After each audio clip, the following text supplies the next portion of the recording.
Tenía apenas 12 años cuando aquel hombre al que llamaba padre, admirado por todos en nuestro pueblo, empezó a cruzar límites que ninguna hija debería enfrentar. Pero lo más duro llegó tiempo después. A los 16, lo vi encaminarse hacia la pequeña habitación donde dormía mi hermana de 7 años. Ese instante fue decisivo. Supe que debía terminar con ese infierno de una vez por todas. No fue un arrebato, fue una certeza helada que me recorrió la espalda como un río de hielo. O era su vida, o la inocencia de mi hermanita. Yo ya había vivido demasiado para entender que al mundo no le importaría perder a un hombre tan despreciable como Walter Johnson, el mismo al que yo estaba obligada a llamar padre.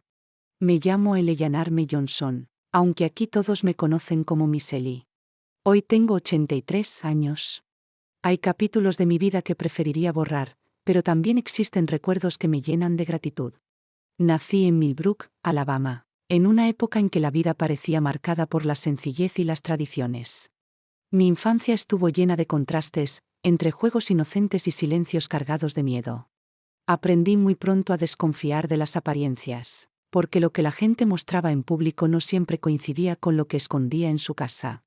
El respeto que mi padre inspiraba en los demás era tan grande como el temor que despertaba en mí. Ese doble rostro me enseñó que la verdad rara vez era la que todos creían ver. Mi madre, con su carácter frágil y su salud delicada, no podía protegernos de lo que ocurría en casa. Yo asumí responsabilidades antes de tiempo, intentando cuidar a mis hermanas como si fuera una adulta. Desde entonces supe que mi destino no sería como el de otras niñas de mi edad. La muerte de mi madre nos dejó aún más vulnerables. Fue entonces cuando mi padre intensificó su control sobre la familia, exigiendo obediencia ciega y sumisión absoluta.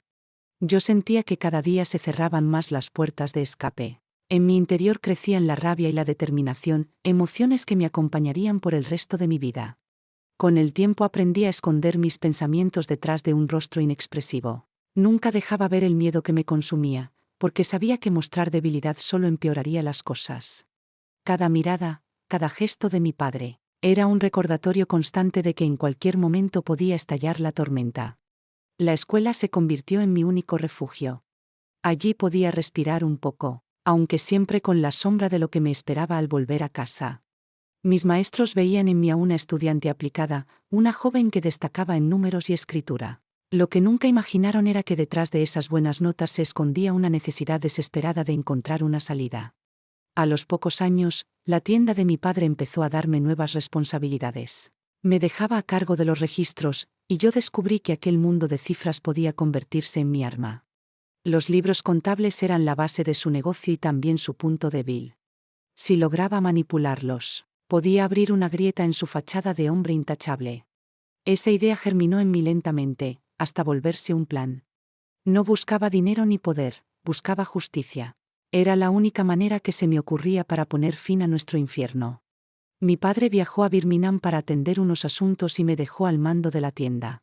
Ese gesto demostraba la confianza que decía depositar en mí, aunque en realidad solo me veía como una extensión de su voluntad. La señora Gardner, bajo el pretexto de preparar el almuerzo, se mantenía vigilante desde la cocina. Yo trabajaba con las manos temblorosas, pero la mente despejada. Lo primero que hice fue alterar los registros oficiales, los que él mostraba a Johnny, acentuando las discrepancias. Después modifiqué las entradas en los libros reales, inflando las cifras para que pareciera que había desviado alrededor de un 30% más. Luego redacté una carta anónima. Usé la máquina de escribir de la tienda y me puse guantes para no dejar huellas. La carta era breve y contundente. Decía que Walter Johnson llevaba años ocultando cuentas, con 2 juegos de libros, los falsos, que enseñaba, y los verdaderos, escondidos en un cajón secreto bajo la mesa de su despacho. Aclaraba que el dinero no declarado iba a parar a una cuenta en el First National Bank de Birmingham y que la suma desviada superaba los $5.000. También señalaba que muchos de los recibos de entrega eran falsos y cerraba con una frase irónica: nunca lo descubrirá. La firmé como un amigo que valora la justicia. Doblé la carta con cuidado y la metí en un sobre sin ninguna marca. Después preparé las pruebas físicas que reforzarían la mentira. Dejé algunos recibos falsos a la vista sobre la mesa, como si mi padre hubiera sido descuidado. Coloqué una lista adulterada de depósitos bancarios en una carpeta rotulada como privada, justo encima de los libros verdaderos en el cajón secreto. Aflojé el mecanismo de seguridad del compartimento para que fuera más fácil encontrarlo. También fabriqué una nota imitando la letra de mi padre, donde insinuaba que pensaba engañar de nuevo a Johnny y desviar un 15% a la llamada cuenta B. La dejé parcialmente visible, mezclada entre otros documentos. Todo estaba dispuesto. El escenario estaba montado para la caída de mi padre. Solo quedaba entregar la carta. Sabía que eso sería lo más sencillo. Johnny siempre mandaba al mismo mensajero, un hombre reservado llamado B. Mason, para avisar de su llegada. Ese jueves, a las 3 en punto, Mason apareció en la puerta con el recado habitual: dígale al señor Walter que el jefe llega a las 6. Aproveché el momento fingiendo limpiar una estantería cercana. Señor, le dije en voz baja, creo que se le cayó esto del bolsillo. Le entregué el sobre. Él lo tomó extrañado, sin hacer preguntas, y se marchó. Mi plan había comenzado a andar. Volví al interior con el corazón golpeando tan fuerte que creía que todos podían oírlo. Solo quedaba esperar. Mi padre regresó de Birmingham alrededor de las 4 de la tarde, con gesto cansado pero satisfecho, seguramente tras gastar dinero en sus vicios de ciudad. ¿Todo en orden en la tienda?, preguntó más por rutina que por interés. Sí, papá, respondí bajando la mirada, como solía hacer en su presencia. El señor Mason pasó por aquí. Dijo que el señor Marks llegará a las 6. Un ceño fruncido tensó su frente. Voy a revisar los libros antes de la reunión. El pánico me recorrió. Si descubría las alteraciones, todo se vendría abajo y las consecuencias serían terribles para mí. Con las manos sudorosas acomodé los registros sobre el escritorio, rezando para que no mirara demasiado. Se sentó y comenzó a revisar los documentos oficiales, los que solía mostrar a Johnny. De pronto, frunció el ceño. Aquí hay algo que no cuadra, murmuró. ¿Qué pasa, papá?, pregunté fingiendo calma. El valor de las ventas de café de la semana pasada no coincide con lo que recuerdo. Un nudo se me formó en el estómago. Me incliné a su lado y fingí revisar. Me llevé una mano a la frente. Debe de haber sido un error mío al copiar las cifras del borrador. Puedo corregirlo ahora mismo. Me miró fijamente, como si pudiera atravesarme con sus ojos. Luego negó con la cabeza. No hay tiempo. Johnny está por llegar. Ten más cuidado. Esos errores pueden costar caro. No tenía idea de lo cierto que era aquello. A las 6 en punto escuchamos el motor del coche de Johnny. Mi padre mandó a todos los empleados a casa, excepto al señor Geral. A mí me dio una orden precisa: lleva a tus hermanas a la casa de la señora Cotton y quédate allí hasta que te llame. No quiero a ninguna cerca durante la reunión. Era exactamente lo que había previsto. Sí, papá, respondí, y fui a buscar a Betty y a Sarah, que jugaban en la parte trasera de la tienda. Cuando salíamos por la puerta trasera, alcancé a ver a Johnny entrando por la principal, acompañado como siempre por Scarface Tom y Max, sus dos matones. Noté que Mason aún llevaba el sobre en la mano. Conduje a mis hermanas hasta la casa de la señora Cotton, nuestra vecina, que nos cuidaba cada vez que mi padre necesitaba quitarnos de en medio. Ella nos recibió con su amabilidad habitual. ¿Tu padre estará bien?, preguntó sin sospechar nada. Creo que sí, contesté con naturalidad, mientras Betty me lanzaba una mirada cargada de significado. Dijo que era una reunión importante. La señora Cotton sonrió y nos ofreció pan de maíz recién horneado para la merienda. Cuando se marchó a la cocina con Sarah de la mano, Betty se acercó a mí. «Es hoy», susurró. «El plan». Asentí. «Si funciona, nunca más volveremos a esa casa. Nunca más, Betty. Nunca más tendremos que vivir con miedo». Ella tragó saliva. «¿Y si falla?». No tuve respuesta. Solo pude decir: funcionará. Pasamos las siguientes horas intentando aparentar normalidad. Comimos pan de maíz, escuchamos la radio, mientras Sarah jugaba con su muñeca de trapo sin sospechar nada. Betty y yo apenas probábamos bocado, con la vista fija en el reloj de pared. A las 9 de la noche, cuando la señora Cotton preparaba las camas, escuchamos el rugido de un coche acelerando por la calle principal. Corrí a la ventana y alcancé a ver el vehículo negro de Johnny, inconfundible en Millbrook. «Voy a llevar a las niñas a casa», le dije a la señora Cotton. «Pero tu padre no las ha llamado todavía», respondió preocupada. «Debió olvidarlo». Después de esas reuniones suele distraerse, mentí con calma mientras recogía nuestras cosas. La casa está justo al frente, no hay peligro. Ella dudó, pero finalmente aceptó. Está bien, pero dile a tu padre que mañana venga a darme las gracias. Asentí y nos despidió en la puerta. Salimos a la tibia noche de abril bajo un cielo estrellado que parecía indiferente a lo que ocurría en nuestras vidas. Llevamos a Sara a la cama. Cayó rendida en cuestión de minutos. Betty se quedó con ella mientras yo me dirigía a la tienda. El edificio estaba oscuro y cerrado. Utilicé mi llave y entré sin hacer ruido. Avancé casi a ciegas. Conocía cada rincón como la palma de mi mano. Llegué al despacho. La puerta estaba entreabierta. Empujé con cuidado, con el corazón latiendo a 1000. No había nadie. Ninguna señal de pelea. Los libros estaban abiertos sobre la mesa, los verdaderos. El cajón secreto aparecía forzado y sin su contenido. Todo indicaba que mi padre había sido interrumpido en medio de una explicación. Me invadió una sensación de que algo irreversible había ocurrido. Volví a casa con esa incertidumbre, donde me esperaban mis hermanas. Aquella fue la noche más larga de mi vida. Al amanecer, alrededor de las 6, escuchamos voces alteradas y pasos apresurados en la calle.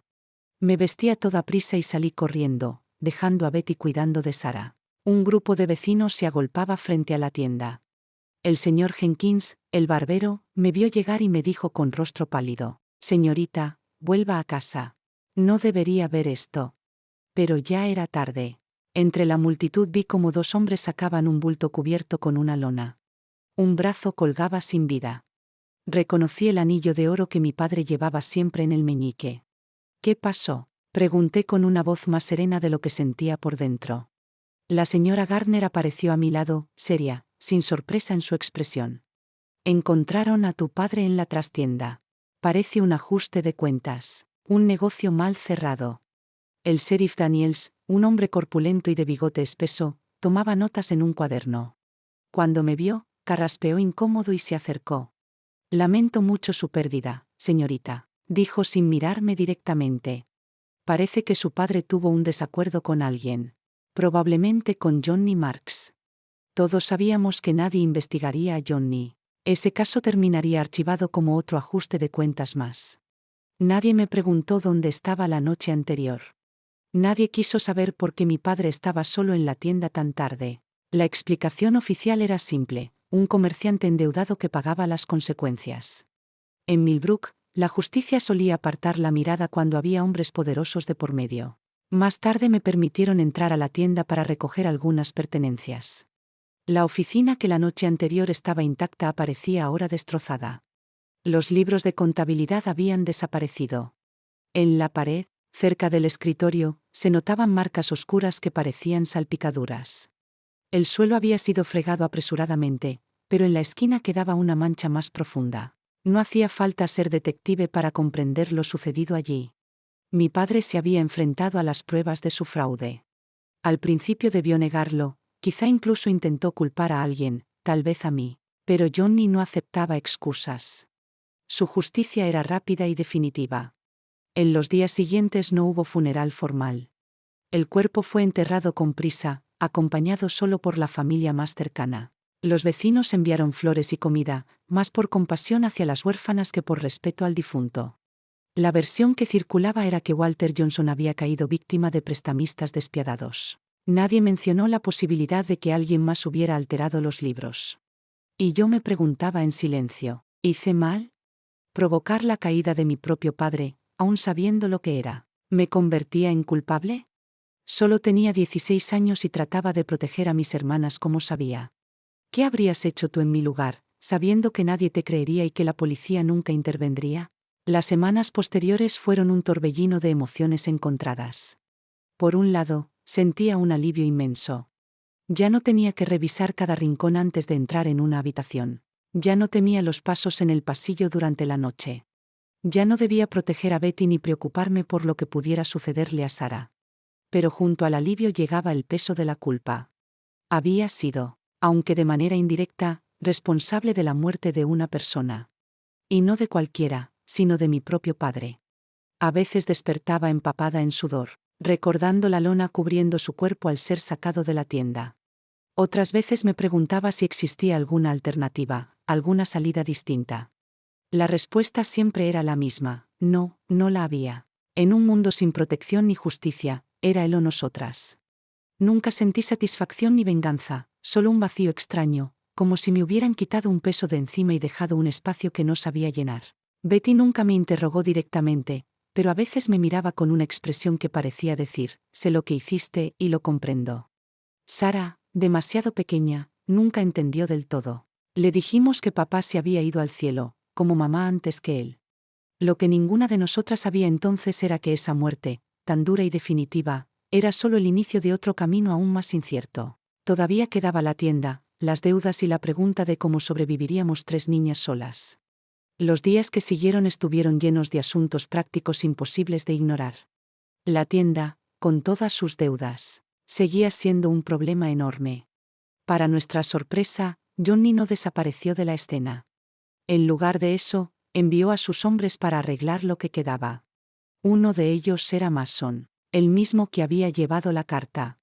Con tono seco nos informó que la tienda se consideraría parte del pago de la deuda pendiente. El valor del local supera lo que tu padre debía, dijo. El jefe es justo. Lo restante quedará saldado. No tuve más remedio que aceptar.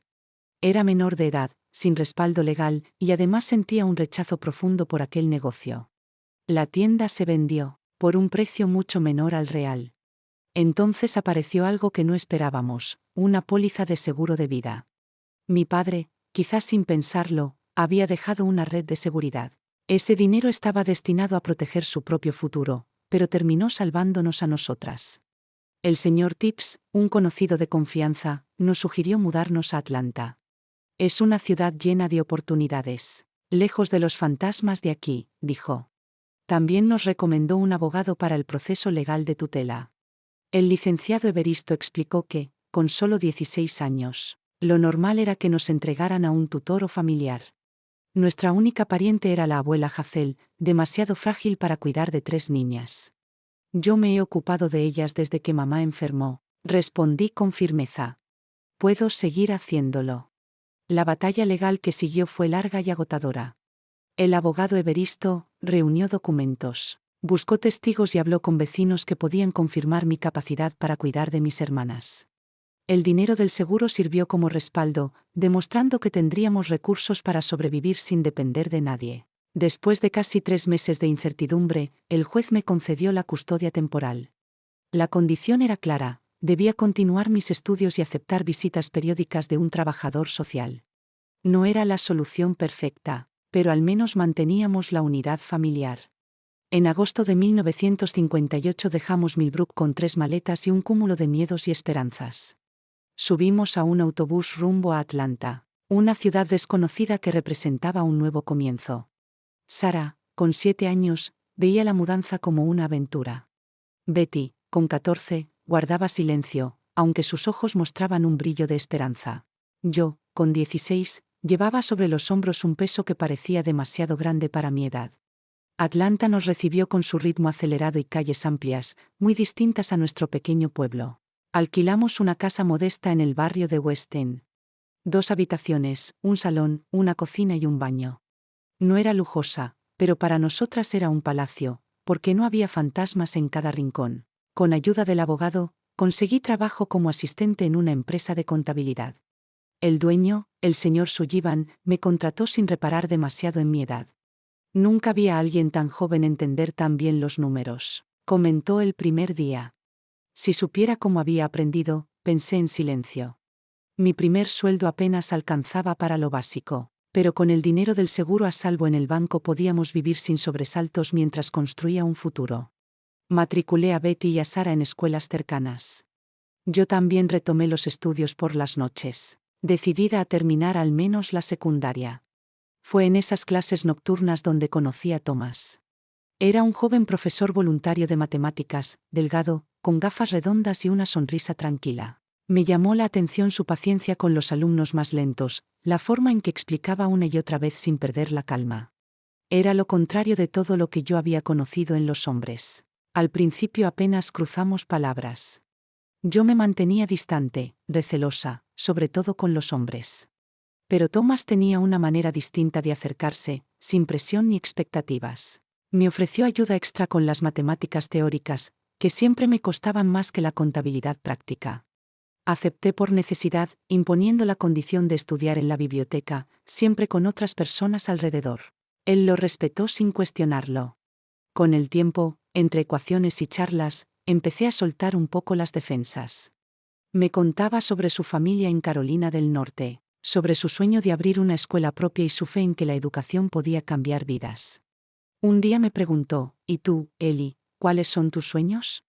Me sorprendió, porque apenas pensaba más allá de la próxima factura. No lo sé, le respondí. No he tenido tiempo para soñar. Desde entonces empezó a prestarme libros de historia, literatura y filosofía, diciendo que quería alimentar mis sueños. Y sin darme cuenta, empecé a esperar con ilusión cada encuentro. Nuestra relación avanzó despacio, al ritmo que yo podía tolerar. Pasó más de un año antes de aceptar salir con él fuera de clase, en un paseo al parque con Betty y Sarah.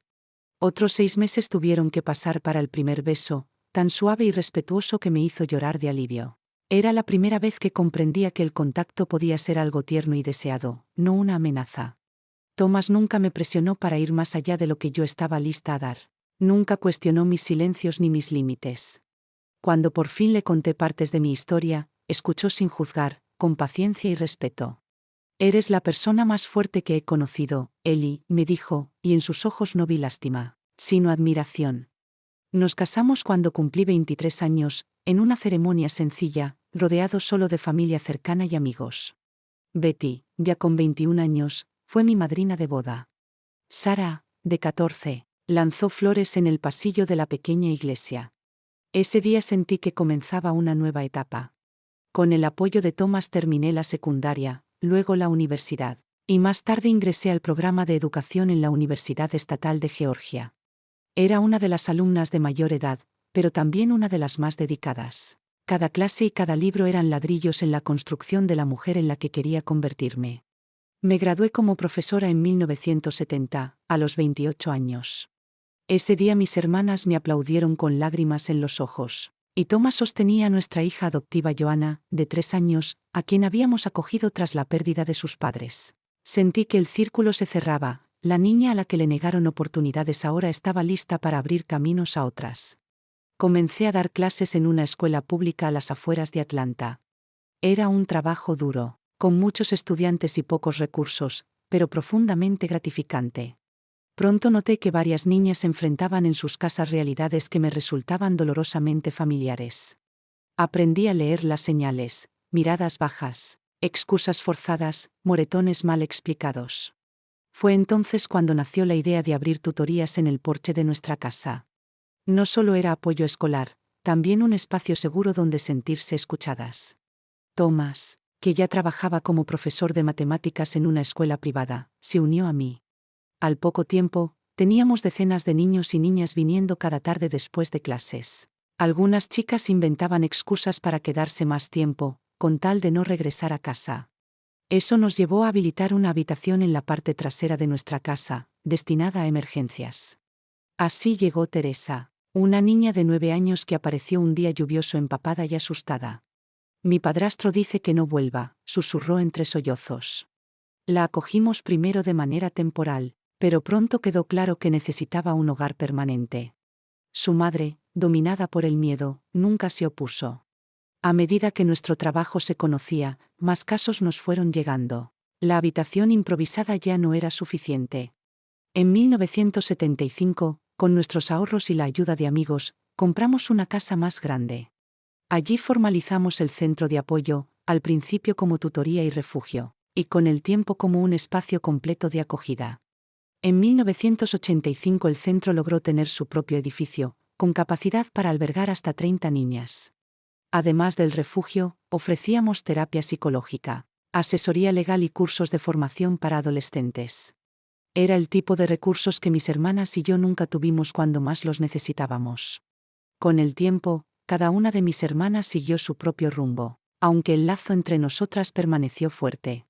Betty, siempre la más reservada, encontró paz en la vida religiosa. A los 25 años ingresó en un convento de las Hermanas de la Caridad. Por fin hallé la calma que nunca creí posible, me escribió en una carta.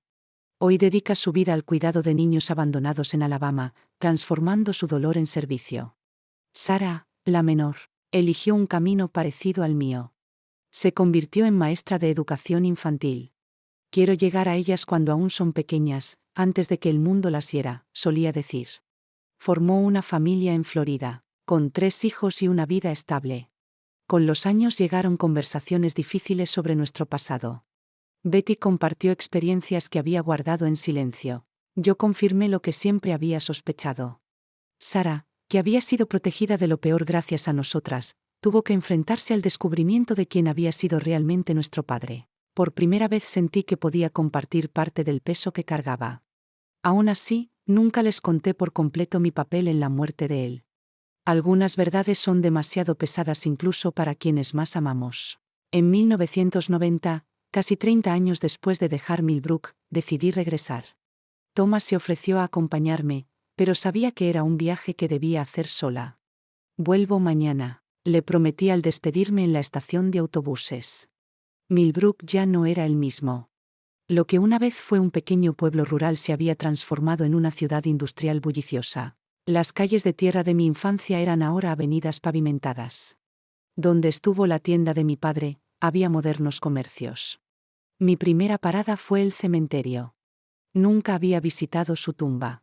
En el funeral estaba demasiado ocupada luchando por nuestra supervivencia. Encontré la lápida fácilmente, sencilla, con su nombre y fechas, sin adornos ni frases. Me quedé unos minutos en silencio, sin rabia ni tristeza, solo con una sensación de cierre. Después busqué a algunos vecinos que aún vivían en la ciudad. La señora Cotton, ya anciana, lloró al verme y me dijo lo orgullosa que estaba de cómo había salido adelante. Durante un café en su casa me confesó algo que llevaba décadas callando.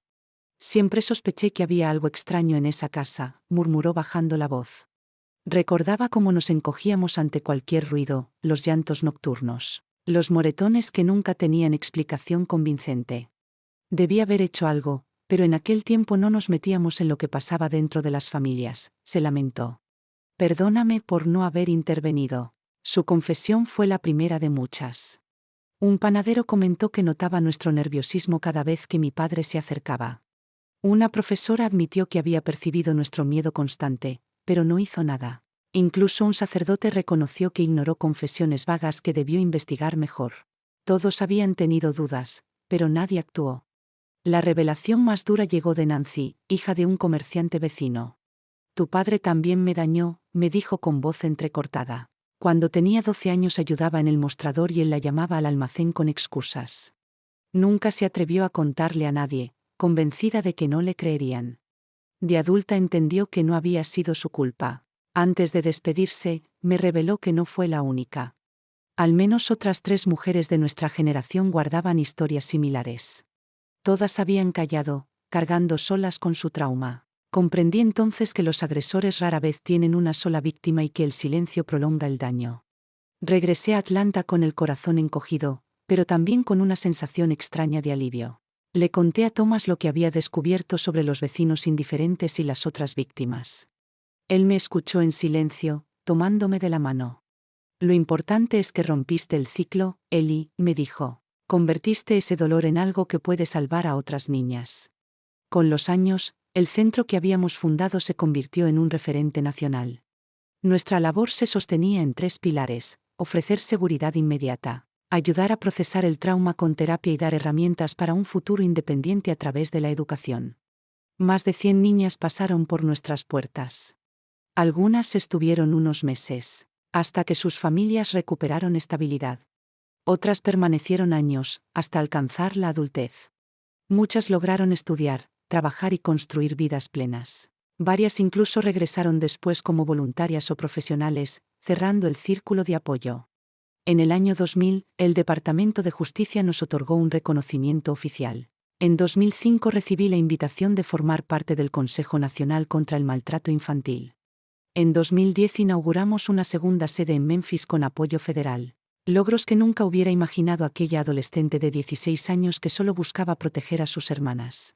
Con la perspectiva del tiempo comprendí que la justicia no siempre llega de manera clara ni serena. Aprendí que el silencio de las personas decentes permite que el mal de otros se extienda. Y sobre todo entendí que cada niña rescatada es una oportunidad para rectificar los errores del pasado. Si me preguntas si volvería a hacer lo mismo, no sé qué responder. Quizá hubiera otra manera, pero con los recursos que tenía entonces, sentí que era la única opción. Nunca conté toda la verdad, ni siquiera a Tomás. Él respetó siempre mi silencio. He llevado este secreto más de 60 años, pero no me siento una criminal. Soy una superviviente que hizo lo necesario en un mundo sin protección. Hoy existen leyes, refugios y líneas de ayuda. Si conoces a alguien en peligro, no calles. Tu intervención puede salvar una vida. Yo soy Eleanor Johnson, aunque todos me llaman Miss Ellie. Esta es mi historia. Una historia de dolor, sí, pero sobre todo de fuerza y de superación. Las cicatrices siguen ahí, visibles en mis manos y en mis recuerdos, pero ya no me definen. El mal murió con mi padre. El bien, en cambio, sigue vivo en cada niña que ayudamos, en cada futuro transformado. Ese es mi verdadero legado, demostrar que nuestro pasado puede doler, pero no tiene por qué dictar quiénes somos ni hacia dónde vamos.